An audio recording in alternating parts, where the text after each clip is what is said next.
জায়নাব বিনতে জাহাশ রাদিয়াল্লাহু আনহা, যিনি নবীজি সাল্লাল্লাহু আলাইহি ওয়াসাল্লামের ফুফাতো বোন ছিলেন, তার সঙ্গে নবীজির বিয়ে নিয়ে কিছু বিভ্রান্তি সৃষ্টি করা হয়। নাস্তিকদের পক্ষ থেকে বিভ্রান্তি সৃষ্টি করা হয়, মুসলমানদের মনেও কিছু কিছু প্রশ্ন আসে তাদের কথা শুনে যে কেন এটা নিয়ে এত কথা হয়। আমার কমেন্ট বক্সে 1-2টা কমেন্ট আমি এই বিষয়ে দেখলাম আমার আগের পোস্টের কমেন্টে, তো আমি ভাবলাম যে বিষয়টা একটু খোলাসা করে বলি। জায়নাব বিনতে জাহাশ রাদিয়াল্লাহু আনহা, তিনি নবীজির ফুফাতো বোন ছিলেন, মানে একদম কাছের আত্মীয়, এবং ছোটবেলা থেকেই তিনি তাকে দেখেছেন এবং তিনি বড় হয়েছেন। তার প্রতি নবীজি সাল্লাল্লাহু আলাইহি ওয়াসাল্লামের কোনো আকর্ষণ ছিল না।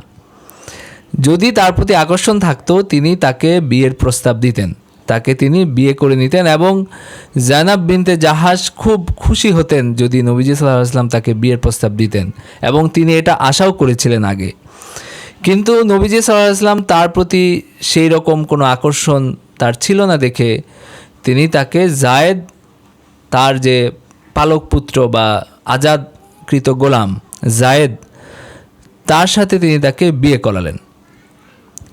কিন্তু তাদের মধ্যে বনিবনা খুব ভালো হয় নাই, কারণ জায়নাব তিনি ছিলেন অতি উচ্চ বংশীয়। তারপরে ইসলাম আসার পরে তিনি নবীজি সাল্লাল্লাহু আলাইহি ওয়াসাল্লামের খুব কাছের আত্মীয়, তার মানে মুসলমানদের মধ্যে তার ফ্যামিলির একটা বিশেষ মর্যাদা ছিল। আর জায়েদ ছিলেন একজন আজাদপ্রাপ্ত গোলাম, মানে আজাদকৃত গোলাম। তো যতই ইসলাম সাম্যের কথা বলে, কিন্তু বিয়ের ক্ষেত্রে কিন্তু কুফুর কথা বলে। কেন? কারণ মানুষের মনের মধ্যে এই বিষয়টা আসে, এই বিষয়টা থাকে। তার সামাজিক মর্যাদা কেউ যদি বেশি হয়, স্ত্রীর যদি অনেক বেশি হয় স্বামীর চেয়ে, তাহলে তাদের মধ্যে বনিবনা হতে একটু সমস্যা হয়। তো তাদের মধ্যে এই বনিবনা নিয়ে খুব সমস্যা হচ্ছিল বিয়ের পর থেকে, কারণ নবীজি সাল্লাল্লাহু আলাইহি ওয়াসাল্লাম বিয়ের নির্দেশ দিয়েছেন, জায়নাব বিয়েতে রাজি হয়েছেন, কিন্তু তিনি মন থেকে বিয়েটা মেনে নিতে পারেন নাই।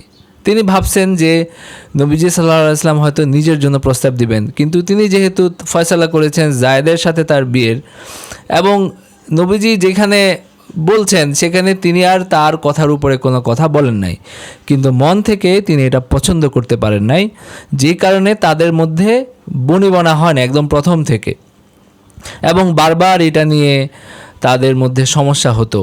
এবং জায়েদ এসেছিলেন নবীজি সাল্লাল্লাহু আলাইহি ওয়াসাল্লামের কাছে এটা নিয়ে তার অভিযোগ জানাতে, বা তিনি তাকে তালাক দিয়ে দিতে চান। তো নবীজি সাল্লাল্লাহু আলাইহি ওয়াসাল্লাম বলেছেন যে তুমি তাকে তালাক দিও না, তার সমস্যা কি? তখন তিনি বলেছেন যে আমি তো তার মধ্যে সব ভালোই জানি, কিন্তু আমার মধ্যে তার বনিবনা হচ্ছে না, তার যে বংশীয় গৌরব এবং তার যে সামাজিক মর্যাদা সেটার সাথে আমি খাপ খাওয়াতে পারছি না। তখন নবীজি সাল্লাল্লাহু আলাইহি ওয়াসাল্লাম তাকে বলেছেন যে ইত্তাকিল্লাহ, তুমি আল্লাহকে ভয় করো, তাকে রাখো এবং আল্লাহকে ভয় করো। শুধু শুধু কেন তুমি তোমার স্ত্রীকে তালাক দিবা? এটা কিন্তু কোরআনে বর্ণিত আছে। পাশাপাশি কোরআনে আরেকটা কথা বর্ণিত আছে যে তুমি তাকে তালাকের করতে নিষেধ করছিলে, তালাক দিতে, কিন্তু তোমার মনে অন্য কিছু ছিল, মানে তুমি কিছু কথা মনে গোপন করে রাখছিলে যেটা আল্লাহ জানেন, তুমি মানুষকে ভয় করছিলে। তো সেই কথাটা কি? সেই কথাটা হলো, যখন এরকম ঝামেলা হচ্ছে জায়েদ এবং জায়নাবের মধ্যে, তখন নবীজির মনে এটা এসেছে যে আমি তো আসলে আমি নিজেই তাকে বিয়ে করে নিতে পারতাম, আমার আত্মীয়, আমি তাকে জায়েদের সাথে বিয়ে করালাম, এখন তাদের মধ্যে এত ঝামেলা হচ্ছে, তার চেয়ে আমি বিয়ে করে নেওয়াই ভালো ছিল। জায়েদ যদি তালাক দিয়ে নেয় আমি তাকে বিয়ে করে নিব, এই ধরনের একটা চিন্তা ওনার মনের মধ্যে ছিল।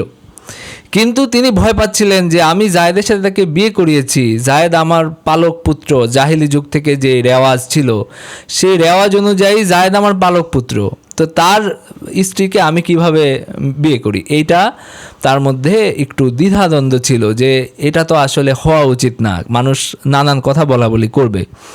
কিন্তু তাদের মধ্যেই ঝামেলা দেখে এবং জায়নাব কিছুতে মেনে নিতে পারছেন না, তার কাছের আত্মীয় তিনি বিয়ে দিয়েছেন, তার মধ্যে একটা গিল ছিল যে আমি বিয়ে দিলাম কিন্তু বিয়েটা আসলে সঠিকভাবে হয় নাই, তার চেয়ে আমি যদি তাকে বিয়ে করে নেই এটা হয়তো এটার একটা পরিপূরক হবে, এই ধরনের একটা চিন্তা ওনার মনের মধ্যে ছিল। কিন্তু তিনি সেটা বলেন নাই, তিনি, কারণ এটা বলা যায় না যে তোমার স্ত্রী, আমি তোমাকে বলতে পারি না যে তুমি তালাক দিয়ে দাও, এরপরে আবার আমি যদি বিয়ে করে নিই, এটা একটা খুব দৃষ্টিকটু দেখায়। তো নবীজি সাল্লাল্লাহু আলাইহি ওয়াসাল্লাম তাকে বলেছেন যে দেখো একটু সমস্যা হয়েছে, বনিবনা করে নাও, আল্লাহকে ভয় করো, ভালোভাবে থাকার চেষ্টা করো, এটাই তিনি বলেছেন। কিন্তু শেষ পর্যন্ত একেবারেই বনিবনা হয় নাই, এবং আল্লাহ তাআলা বলেছেন যে যখন জায়েদ তার প্রয়োজন পূরণ করে নিয়েছে, তালাক দিয়ে দিয়েছে এবং ইদ্যত শেষ হয়েছে, আমি তোমাকে তার সাথে বিয়ে করিয়ে দিলাম। তার শেষ পর্যন্ত জায়েদ রাদিয়াল্লাহু আনহু নিজে থেকেই তাকে তাকে তালাক দেন। নবীজি যদিও পরামর্শ দিচ্ছিলেন রাখতে, কিন্তু তিনি রাখেন নাই। কিন্তু নবীজি সাল্লাল্লাহু আলাইহি ওয়াসাল্লামের পরামর্শ দেওয়ার সময় ওনার মনের মধ্যে ছিল যে তালাক দিয়ে দিলে তালাক দিয়ে দেখ, এবং তালাক দিয়ে দিলে আমিও বিয়ে করে নিতে পারি। ওই যে আমি বললাম যে ওনার মধ্যে একটা ছিল যে আমি বিয়ে দিছি কিন্তু বিয়েটা কাজ করছে না, তার চেয়ে আমি বিয়ে করে নিলেই পারতাম, আর এখন যদি সে তালাক দিয়ে দেয় আমি বিয়ে করে নিতে পারি, এই ধরনের একটা চিন্তা ছিল। তো এইটা আল্লাহ তাআলা কোরআনে উল্লেখ করছেন যে তুমি তাকে বলছিলে যে তুমি তালাক দিও না, কিন্তু তোমার মনের মধ্যে আরেকটা জিনিস ছিল, এবং আল্লাহ তুমি মানুষকে ভয় করতেছো, আল্লাহকে ভয় করতে হবে। তো এই আয়াতের ব্যাপারে হযরত আয়েশা রাদিয়াল্লাহু আনহা বলেন, নবীজি সাল্লাল্লাহু আলাইহি ওয়াসাল্লাম যদি কোনো আয়াত গোপন করতেন, তিনি যদি কোরআন নিজে লিখতেন, কোরআনে কি আসবে না আসবে এটা যদি তিনি নির্ধারণ করতেন, কখনো এই আয়াতটা গোপন করে রাখতেন, কারণ এটা ওনার জন্য একটা মর্যাদা হানিকর যে তিনি মনে অন্য কিছু ছিল। কিন্তু আল্লাহ তাআলা এটা বলেছেন এবং এটা এখনও কোরআনে আছে, আমরা এখনও এটা পাঠ করি। তো এটা ছিল মূলত ঘটনা। আর আপনারা যারা জাহেলি যুগের রীতি রেওয়াজ সম্পর্কে জানেন যে সেখানে কাউকে পালক পুত্র হিসাবে গ্রহণ করলে তাকে সত্যিকার ছেলেই মনে করা হতো, সত্যিকার ছেলের মতোই তার মর্যাদা দেওয়া হতো, এবং মানুষ ভাবতো যে পালক পুত্র বললে সে সত্যিকার ছেলে হয়ে যায়। তো আল্লাহ তাআলা এই প্রথাটাও ভাঙতে চেয়েছেন এই বিষয়টার মাধ্যমে। আল্লাহ তাআলা কোরআনে আরেক জায়গায় বলেছেন যে নবীজি সাল্লাল্লাহু আলাইহি ওয়াসাল্লাম কোনো পুরুষের বাবা না, এবং এটা আল্লাহর কাছে সঙ্গত না যে তোমরা তোমাদের পালক যাদেরকে তোমরা দাবি করছো তোমাদের ছেলে, তাদেরকে তোমরা সত্যিকার ছেলের মতো তাদেরকে তোমাদের দিকে সম্পৃক্ত করে ডাকবা, বরং তাদেরকে তাদের বাবার দিকে সম্পৃক্ত করে ডাকো। তো এই কথাটা আল্লাহ তাআলা বলছেন, নির্দেশ দিয়েছেন, এবং কার্যত তিনি এটা দেখাইছেন যে আসলে পালক পুত্র সত্যিকার পুত্র না। এটা কেন এইটা কেন এত গুরুত্বপূর্ণ, এটা প্রশ্ন আসতে পারে। আসলে আল্লাহ তাআলা কিছু বিষয় নিজে নির্ধারণ করছেন, সেই বিষয়ে খোদাকারি করা আল্লাহ তাআলা পছন্দ করেন না। কে কার বাবা হবে, কে কার মা হবে, কে কার ছেলে হবে, কে কার মেয়ে হবে, এটা আল্লাহ তাআলা নিজে নির্ধারণ করছেন। কে পুরুষ হবে, কে নারী হবে, এটা আল্লাহ তাআলা নিজে নির্ধারণ করছেন। এই ক্ষেত্রে খোদাকারি করা যে আমার ছেলে পছন্দ না, আমি এখন পালক একটা ছেলে নিয়ে নিলাম, নিজের ছেলেকে বঞ্চিত করে আমি পালক ছেলেকে আমি আমার ওয়ারিশ সম্পত্তি সব দিয়ে দিলাম, তাকেই আমি আপন করে রাখলাম। অথবা আরেকজন লোক, সে গরিব মানুষ, তার ছেলেকে আমি নিয়ে নিলাম, তার সে হয়ে গেল ছেলে হারা, অথচ আল্লাহ তাআলা তাকে দান করছিলেন এই সন্তান।